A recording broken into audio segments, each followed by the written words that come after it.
into real fights every night. I was in a real dark place, and I was either going to kill somebody or somebody was going to kill me. The Undertaker, the kind of bond both of share.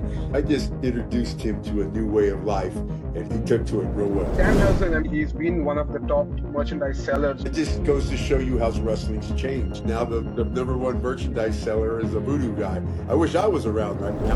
Talking about, the Attitude Era. When I was there, everybody was a bunch of friends and buddies. Now the guys are more concerned about how many Instagram followers or TikTok followers they have. The Rock. Did you always, feel that he's someone who was destined for superstardom? No, but I knew that he was on his way to become one of the greatest wrestlers. The Legends contract. Did the TKO merger in any ways impact that? My royalty checks have gone. Myself, Godfrey Fonseca, and we have WWE legend and Hall of Famer, the Godfather. Thanks for having me on the show, Godfrey. I appreciate it, man. Let's jump into a few questions based on your time back in the WWE. I think this was a very brief period back in the early 90s when Papa Shango was the gimmick out there, and most of the kids used to be a bit afraid back then. However, nowadays if you see there are gimmicks like that of Danhausen. Most of the children kind of love that. What has changed over the years when it comes to such gimmicks? Social media, people, video games, movies. I mean, kids back in the day when I was Papa Shango, you mean now they're 40 years old. They were 8 years old then or 10 years old, and there wasn't no PlayStations and games of war and movies. So I was the real boogeyman. I mean, people weren't seeing that type of stuff on TV. So for a lot of 40-year-old men right now, man, I was the real boogeyman. And like I said, kids today, I mean, even when I do these conventions and I sign as Papa Shango and I dress up as a Papa Shango, um, the parents, I go to shake their hand and they're shaking, and the kids are laughing. Ah, they're not scared at all because of what they see today. But that's the difference: social media and everything that's going on. Danhausen, and he's been one of the top merchandise sellers, right? I think over the past few weeks. What's your take on that? I mean, Hey, it's the kids today. I mean, the day of the big 6'7", 300-pound wrestler is over now, and I think with all the indie scene and everything going on, I think now wrestling is more normal looking people instead of the big guys. And I have nothing against him. I've met him 4 or 5 times as Papa Shango. He's very respectful. I wish him the best, man. That just goes to show you how wrestling's changed. And now the number one merchandise seller is a voodoo guy. I wish I was around right now. back then, I think at WrestleMania 8, this is something which has been talked a lot about, when you kind of missed the cue. Do you think the Papa Shango gimmick could have gone even further at that moment if things had gone according to plan? First of all, that's a misconception. I didn't miss my cue. What they did is I didn't go until they told me to go. I was behind the curtain like a track star getting ready to run because it was a long run. The mistake that they made was they never timed how long it was going to take to run from the curtain, and it was a long run to the ring. Okay, so they never considered that. And as time has gone on, Bruce Pritchard, a lot of people said, our mistake was we should have timed how long it was going to take him, and we didn't do that. Um, the reason that Papa Shango's run didn't go longer had nothing to do with that. Nothing at all. I never heard about that. I didn't hear about that, and I didn't know the cue. I missed the cue until years later when I'm doing on. I'm like, what are you talking about? I missed my cue. I just knew what I had to do when I got there, and I never heard one thing about it from anybody because it wasn't my fault. It was. I'm not going to throw the person under the bus, but it was the person that was at the gorilla station. As of what happened to Papa Shango, that has nothing to do with the WWF at the time. It has to do with me. I was going through a really, really bad divorce. I was in a bad place. I'm literally getting into real fights every night. Undertaker's pulling me off of people every night because the type of we hung out in strip clubs, biker bars, easy to get in a fight. And I was looking for a fight. So me, Undertaker, and Vince went into a room and we decided the best thing for Charles Wright was for me to go home and get my mind right because I was in a real dark place and I was either going to kill somebody or somebody was going to kill me. Now that you mentioned about the Undertaker, we all know the kind of bond both of you guys share. Could you just speak about a few things about how that bond was apart from the wrestling on screen, what we as fans are used to seeing? I met Mark back, I call him Taker most of the time. I met Mark like in '88. And we became a tag team called Death Express in the Mid South with Jerry Lawler in Memphis. We became really good friends. When I met Taker, he didn't write. First of all, when I met Taker, he didn't drink Jack Daniels. That's for me. When I met Taker, he didn't listen to country music. That's for me. When I met him, he had no tattoos. You'll see pictures of him getting his first tattoo, and you'll see me behind him like this. Okay. And most importantly, he didn't ride a Harley. That's for me. And so what I tell people about, because Taker will tell you, he's like, dude, all the American badass is this dude over here talking about me. But all I tell people about Taker is I just introduced him to a new way of life, and he took to it real well.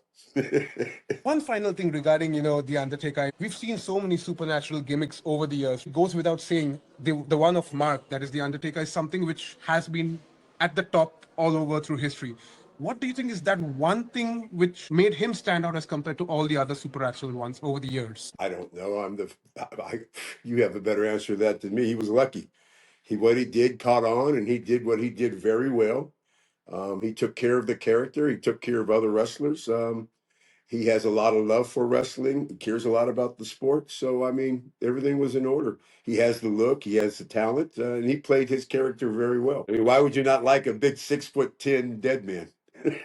Back in those days when you were part of WWE, the BSK, that was something which was really talked about. A lot of people. Was there any backstage story regarding the BSK? Maybe some member who wanted to actually join BSK, but due to some XYZ reasons couldn't? There was a lot of guys that wanted. I'm not going to mention names. There's a lot of guys that wanted to join, but they weren't part of the crew, man. And we weren't political. Like what were they called? The Click. They were much more political. We were just brothers, man. And if you didn't hang out with us, you weren't going to become BSK. You had to do what we did. And the name BSK came from on TV. We'd be at TV for 5 hours, 6 hours sitting around. And so we'd play dominoes. And that's where Yokozuna came up with the name Bone Street Crew, BSK. But it was just, there's 4 or 5 guys that wanted to join, but after Crush was the last one to get in. We cut it off. Let's talk a bit more about the Attitude Era and the locker room kind of things back then. Do you think there has been a change when it comes to the kind of creative freedom the superstars had back then versus the product and the wrestlers these days? I don't hate on anything, bro. I mean, it's a different time. It's different people. It's different management. It's a different era. So things are different. Now maybe they don't. I don't. The wrestlers, as far as I see, don't have the creativity that we did. One thing about me, I was never scripted. As Godfather, I might have to mention a town, an event, but I would never be scripted. And I don't know if they still have that. Last time I was there, I was amazed because it's so much different in the locker rooms and stuff. It's so much different. It's more business now. When I was there, it was as much of friends and buddies, and it was the guys that hung out together. Now it's more of a business. Um, the guys are more concerned about how many Instagram followers or TikTok followers they have than what they actually do. And so it's a different business. I tell people, you want to become a wrestler now, get 1 million followers. They'll put you in there right away. Yeah, there are quite a few names, people who've shifted a whole career from YouTubing to, being one of the most liked. Hey, I ain't mad at him, bro. I'm not mad at anybody for making money. I mean, people hated on me as when I came in as Papa Shango. They thought I was going to be the end of wrestling. So I ain't mad at nobody. God bless them. I hope they're all making money. Do you have any backstage stories about the train entrance which you had, right? Anything on those lines which most of the fans might not even be aware about? Um, Once again, I don't want to get nobody in trouble. The best time, I bet you, when I was there with the girls, that was the best time in wrestling for every wrestler there because I didn't just have the girls on TV. I had them on all the house shows. They don't do house shows anymore, but we used to do 3, 4 house shows a week, then do TV, go home for a couple of days, do 3, 4, 5 house shows, go do TV. It was like that forever. And so it was just nice. Let's just say this. It was nice having all those girls around. They knew the wrestlers. It was a good thing. Probably the attitude was never better during the Attitude Era than when the girls were there. But they pretty much stayed sheltered. When you come to TV, Vince has a room, wrestlers have a room. Undertaker, Stone, everybody has their own room, right? And so they had something called Godfather's Hose. And so that was the room that the girls were in. So they would come out, but for the most part, we you know, except house shows. House shows we let them kind of roll around. But at TV, they stayed pretty much in their rooms. Anyways, speaking on those lines, Vinnie Mac has been a really, really spoken about figure throughout all this area. What's that one Vince McMahon idea which was maybe probably the most bizarre according as per you? Vince has done Vince has done so many wild things. Where do you start, bro? I mean, Godfather Papa Shango's not even on the list. Dude, he's a very creative, very smart, very good person, and no matter what you hear about him, don't believe what you see on TV. He's always been very, very good to me and my family. I was at his 80th birthday party. I was invited to that. That whole McMahon family has been nothing but good for me and my family. Something that, a side note, I don't know if you know about what a Legends contract is. Okay. Well, they started that in 2003. That's when I finished up in 2003. I had been on it continuously since 2003. 2003. That's what, 23 years I've been on it, and they just signed another 5-year deal. They just came out with an action figure, some pants. They've been so cool with me, but my characters, even though they were short lived, they were, they're people remember them. And now that you brought about the point about the Legends contract, did the TKO merger in any ways impact that? Like, or how has that been? Just want to know from a higher level perspective. I all I will say is the money seemed to be better when Vince was running things. And I'll let it go at that. I'll let it go at that. But our my royalty checks have gone way down since Vince left. Let's divert a bit from the wrestling. Let's get a bit more on personal with the Godfather. Um, I know you've spoken a lot about frequently visiting strip clubs back during those days in the 90s. Is there any funny story you will, love to share now? And now that you're an owner of one as well, right? How does your perspective change on those lines? Oh man. Stories, man. I mean, it's a story every day, bro. I mean, you're a babysitter for a bunch of grown women. Um, I'll tell you a story. Since Taker always tells stories about me. Back in around maybe 89, 90, I was taking a break from wrestling, and I've always worked in strip clubs. I ended up being part owner of a strip club called Cheetahs here in Las Vegas. But Taker and the boys would always come in and see me. I was a bartender, manager, bar back. I was everything. But for stories, Taker, I got him drunk one time. He was in a good mood. And I don't remember, I don't know if you remember that. I think they were called Right Said Fred or something. They had I'm too sexy for this. Remember that song? I'm too sexy. All right. Taker actually, I got his ass drunk enough that he got up on stage to that song. It was dancing on the pole. That's about that. That's about the nicest thing I guess. The other things I'm gonna leave alone. But yeah, I actually got him on the pole. I wish I would have had a picture of it. I would have posted it. Being someone who's been on the side of wrestling, you've been in the ring, post that, as you said, you've been on the legend side of thing as well. How did the wrestling business overall change you as a person? Didn't change me at all as a person. Not at all. Put a little bit more money in my pocket, but bought me a bigger house. But other than that, man, I'm the same person going in as I did coming out. I haven't changed a bit. When you see the Papa Shango, Kama Mustafa, those were all gimmicks. The Godfather is really me, and it's just me acting like me. Nope, not scripted. That's how I always am. The Godfather is just me after 40 years old. I became a nicer, funner person. And that's just me being me. There's nothing scripted. It's just me. I still act the same, bro. I still act the same. We've spoken about Taker, we've spoken about Winnie Mac. There's another big name which we often associate with the Godfather because you teamed with him back in the Nation of Domination, The Rock. Did you always feel that he's someone who was destined for superstardom, not only within the wrestling space, but all overall Hollywood and stuff as well? No. I knew he had talent. When they put me in the Nation of Domination, that was only because of The Rock, because they wanted to make the nation bigger, blacker, and stronger. So they put me in there. He was always cool. I don't have his phone number, but if I see him anywhere, he'll go out of his way to come and say hi and thank me for. He always thanks us for helping him start his career. Good guy though. I always say if there's anybody that got that type of success, it's glad it was him because he's a good dude. He's not a there's a lot of assholes, that make that type of money, and he's not one of them. And I'm proud of him, glad for him. Did I think he was going to become one of the biggest movies? No, but I knew that he was on his way to become one of the greatest wrestlers. And when they put me in the Nation, uh, Vince pulled me and Ron into the office, and he's like, "Do you know who Dwayne Johnson is?" I didn't know who the hell he was, and Ron did. He goes, "Well, listen, I tried doing this with him. It didn't work. I tried this. It didn't work." He goes, "This time I'm going to put him in the Nation." And he says, "Once I get people to hate this kid, he will be the biggest thing that wrestling's ever saw." And that's what Vince told me and Ron. He says, "When I switch that kid to babyface, he's going to be over." And he was. Right. Yeah. I mean, yeah, he had a lot of talent. I'm proud of him. Good for him.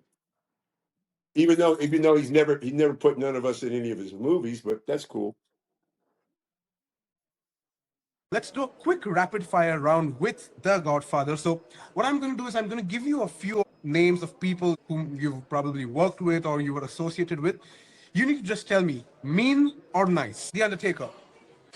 Nice. Nice. Real nice. Dude, here's the problem you're going to have with me. I don't have problems with nobody, and I am friends with everybody, even friends with people that you might think are assholes. I have no, I am friends with everybody. So it's kind of, they're, I'm talking how they are with me, not how they are on the street, how they are around the corner, how they are with me. Very nice. So you might get a lot of nices. You might not get too many means. Okay. See if you get a mean out of me. Nice. Good dude. Spent a lot of time. Spent a year in Germany with him. Nice.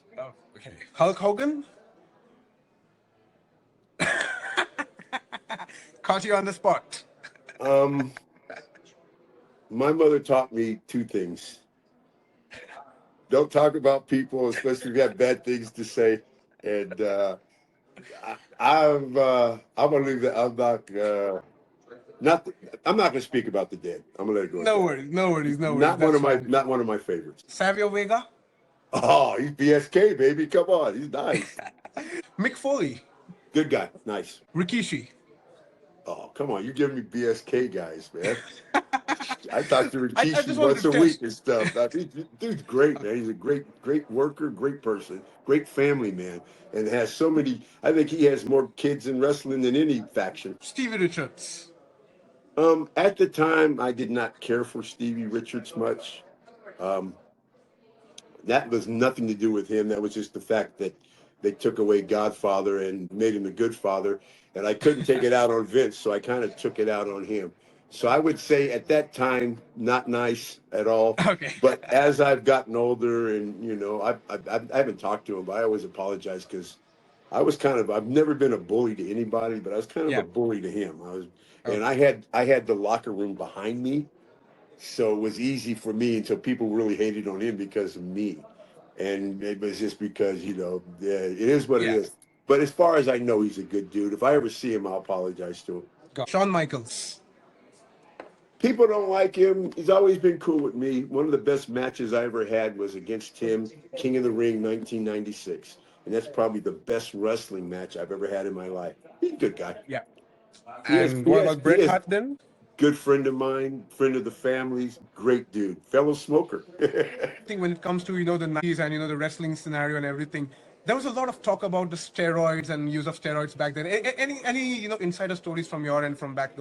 I got in 90. I never see nobody taking steroids. I'm sure there were a lot of people taking. You can tell by looking at people. I was never a steroid person. I never had a steroid body. It just wasn't for me. I might have did it, but I couldn't stick it. Even with all my tattoos, I could not stick a needle in me. I mean, I can't do it. I can't do it. Um, you knew the people when I was there that was on it, but it wasn't like steroid cells in the back room and people shooting up and needles. I never seen any of that. I never seen anybody selling steroids.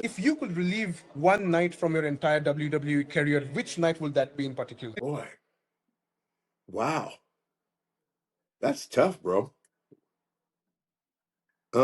You know what? I'm gonna go with the night that I won the Intercontinental Championship on my own against Gold Dust. That was a pretty cool night. That was pretty cool. That was a big night for me. It was a bigger night later on that night, but we're not going to get into that. It's been real fun talking with you, Godfather. But till then, do not forget to like, subscribe to Sports Shadow Wrestling. Comment who you would love to see next on the show, and we'll definitely get you all these interviews and a few secrets as we just got from the Godfather.